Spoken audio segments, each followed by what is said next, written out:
RSUD Subang terpaksa menggunakan ruang tunggu dan lobi IGD sebagai ruang perawatan akibat lonjakan pasien. Kapasitas ruang IGD yang hanya 40 pasien, kini dipenuhi oleh 112 pasien. Lonjakan pasien ini sudah terjadi selama 4 hari terakhir. Rata-rata keluhan pasien yaitu demam, muntaber, serta batuk. Meskipun overkapasitas, RSUD Subang tetap melayani pasien yang datang dan memastikan penanganan pasien darurat menjadi prioritas. Namun RSUD Subang meminta agar pasien bersabar. Ini sudah hari keempat kita mengalami lonjakan pasien ya, yang sangat luar biasa. Daya tampung kita kalau normal itu 40. Nah ini sekarang pasien sampai saat ini, jam ini sudah 113 yang kita layani, dan tentunya butuh kesabaran ya bagi kita semua ya supaya bisa dilayani dengan baik. Selain di RSUD Subang, lonjakan pasien juga terjadi di sejumlah rumah sakit di Subang. RSUD Subang menghimbau masyarakat terlebih dahulu memanfaatkan fasilitas kesehatan di puskesmas dan klinik sebelum ke rumah sakit. Dari Subang, Jawa Barat, Yudi Heriawan Juanda, iNews melaporkan. Pemerintah Jakarta terus meningkatkan pelayanan di sejumlah rumah sakit. Fasilitas yang menjadi perhatian salah satunya adalah ruang Pediatric Intensive Care Unit atau PICU dan Neonatal Intensive Care Unit atau NICU.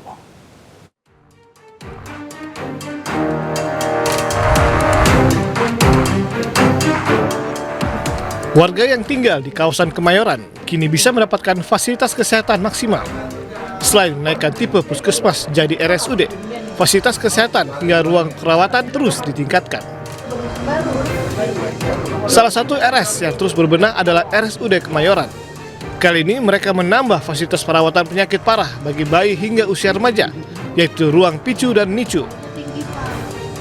Ini adalah kemajuan yang dicapai oleh RSUD Kemayoran untuk meningkatkan fasilitas pelayanan terhadap warga yang ada di sekitar Kemayoran. Tak hanya itu, ruang klinik rawat jalan dan ruang kelas rawat inap standar juga direnovasi. Tujuannya untuk meningkatkan mutu kesehatan demi mengejar predikat Jakarta sebagai kota global. Dari Jakarta, Rani Sanjaya, iNews melaporkan. Seluruh provinsi, kabupaten, dan kota termasuk DKI Jakarta akan mengumumkan besaran upah minimum paling lambat Rabu pekan depan. Dengan aturan baru, upah minimum jam kerja di Jakarta diperkirakan naik 300 hingga 400 ribu pada tahun depan.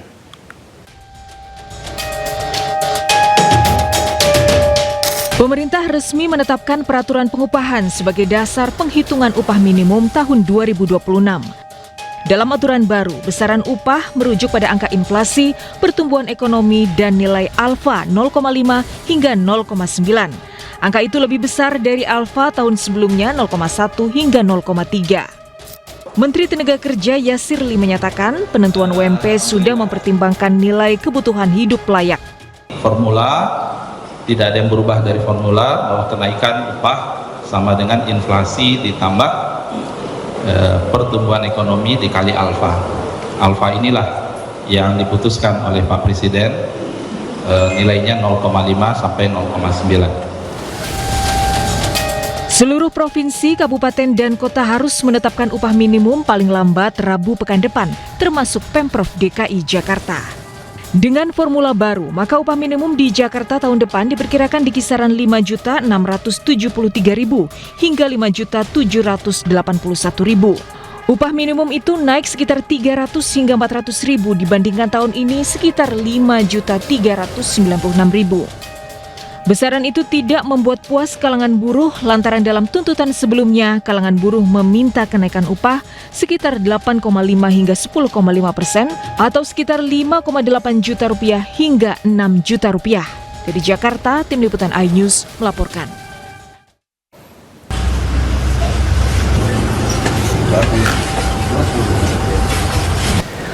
Setelah 5 jam penggeledahan, tim penyelidik KPK membawa 2 koper merah dan hitam diduga berupa barang bukti. Tidak ada komentar dari tim KPK terkait penggeledahan di kantor Bupati Indragiri Hulu. Bupati Indragiri Hulu, Ade Agus Hartanto mengatakan tim KPK datang hanya untuk bersilaturahmi. Ia pun tidak mengetahui isi koper yang dibawa oleh KPK.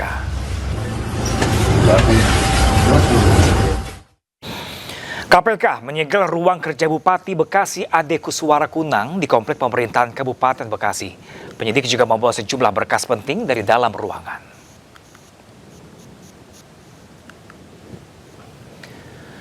Dua pintu disegel dan ditempeli stiker bertuliskan dalam pengawasan KPK. Stiker yang ditempel di pintu masuk ruang kerja Ade Kuswara Kunang juga dilengkapi tanggal penyegelan serta tanda tangan penyidik. Penyegelan ini memicu spekulasi luas di tengah publik menyusul informasi mengenai dugaan operasi tangkap tangan terhadap Bupati Bekasi Ade Kuswara Kunang bersama sejumlah pihak pada Kamis sore.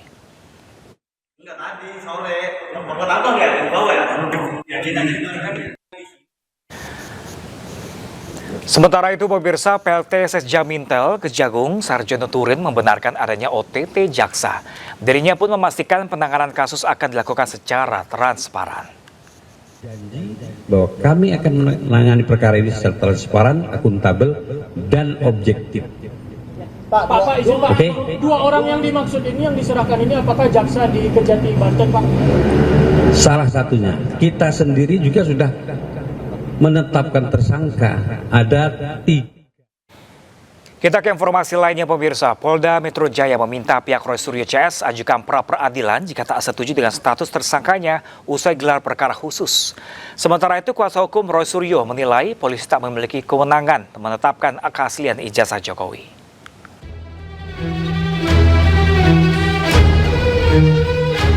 Polda Metro Jaya telah menunjukkan ijazah asli Joko Widodo dalam gelar perkara khusus tuduhan ijazah palsu yang digelar pada Senin lalu. Penunjukan ijazah asli itu dilakukan atas seizin dan kesepakatan seluruh pihak yang hadir dalam forum gelar perkara khusus, baik itu dari pihak tersangka dan pelapor. Kami sampaikan bahwa dalam forum gelar perkara khusus tersebut,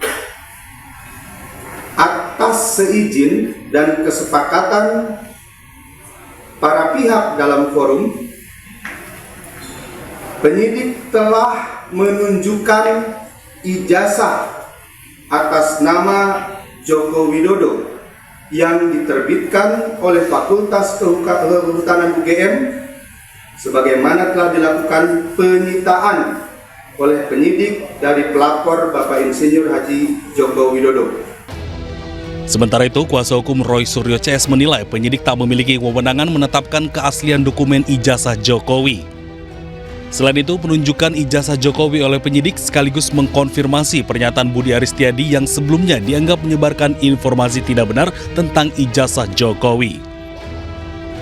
Proses penunjukan bukti ijazah SMA dan S1 Jokowi hanyalah untuk mengkonfirmasi bahwa dokumen tersebut benar ada dan telah disita oleh penyidik per 23 Juli 2025. Penunjukan dokumen tersebut sekaligus membongkar kebohongan saudara Budi Aris Setiadi, Ketua Umum Projo, yang mengaku telah ditunjukkan ijazah Jokowi dan diklaim asli saat berkunjung di kediaman Jokowi di Solo pada tanggal 24 Oktober 2025. Diketahui Polda Metro Jaya telah menetapkan 8 orang tersangka dalam kasus tuduhan ijazah palsu Joko Widodo.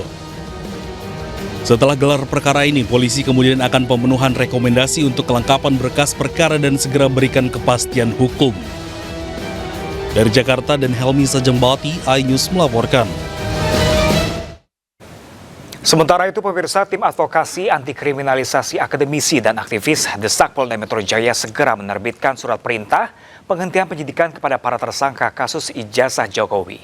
Pasalnya, penetapan tersangka kasus dinilai cacat prosedur.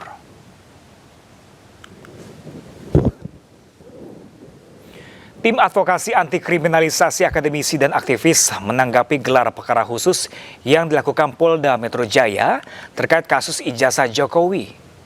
Penyidik dinilai tak punya wewenang untuk menetapkan keaslian dokumen ijazah Jokowi dalam forum gelar perkara khusus. Untuk itu, mereka menuntut Polda Metro Jaya segera menerbitkan SP3 kepada para tersangka kasus ijazah Jokowi. Tugas kita sekarang gitu kan, untuk mengajak berbagai elemen masyarakat untuk mendesak kepolisian agar dua hal tadi, yaitu melibatkan pihak ketiga dalam proses uji forensik di lab forensiknya Polri, atau yang kedua memberi kebebasan laboratorium forensik lain yang dimiliki oleh lembaga-lembaga lain bisa mengujinya. Itu desak oleh masyarakat, desak oleh rakyat. Komisi Percepatan Reformasi Polri memastikan Polri bakal patuh pada putusan MK soal larangan anggota duduk jabatan sipil. Menurut Ketua Tim Jimli Perpol nomor 10 2025 diterbitkan untuk mengatur lebih ketat anggota yang duduki jabatan sipil. Nanti mereka akan umumkan Ketua Komisi Percepatan Reformasi Polri, Jimli Asyidiki, mengatakan kepastian itu disampaikan langsung Wakapolri Komjen Dedi Prasetyo saat bertemu tim reformasi. Menurut Jimli, Perpol nomor 10 2025 tentang penugasan anggota Polri aktif di luar struktur organisasi Polri dibuat untuk mengatur lebih ketat soal anggota yang sudah menduduki jabatan sipil. Jimli menegaskan Perpol yang diteken Kapolri itu bukan untuk tidak menjalankan putusan Mahkamah Konstitusi.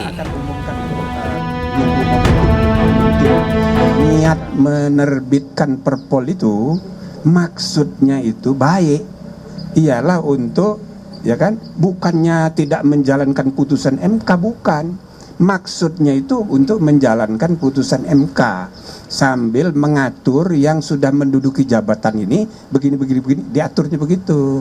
Nah, cuma kan timbul masalah, ya kan, disebutnya dengan angka sekian, ternyata ada kementerian yang tidak disebut, gitu loh. Jadi ya, mestinya nggak usah pakai angka, supaya ini diangkat itu atas permintaan dari lembaga-lembaga yang bersangkutan.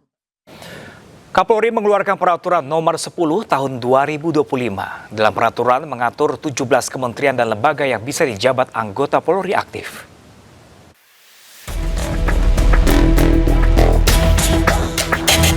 Satu, Kementerian Koordinator Politik dan Keamanan.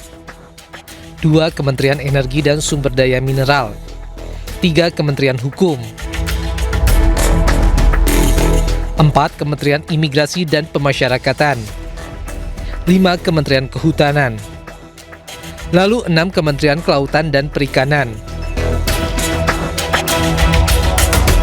7, Kementerian Perhubungan.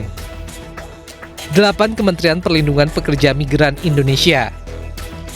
9, Kementerian Agraria dan Tata Ruang Badan Pertahanan Nasional. 10, Lembaga Ketahanan Nasional. Selanjutnya 11, Otoritas Jasa Keuangan. 12, Pusat Pelaporan dan Analisis Transaksi Keuangan. 13, Badan Narkotika Nasional. 14, Badan Nasional Penanggulangan Terorisme. 15, Badan Intelijen Negara. Kemudian 16, Badan Cyber Sandi Negara. 17, Komisi Pemberantasan Korupsi.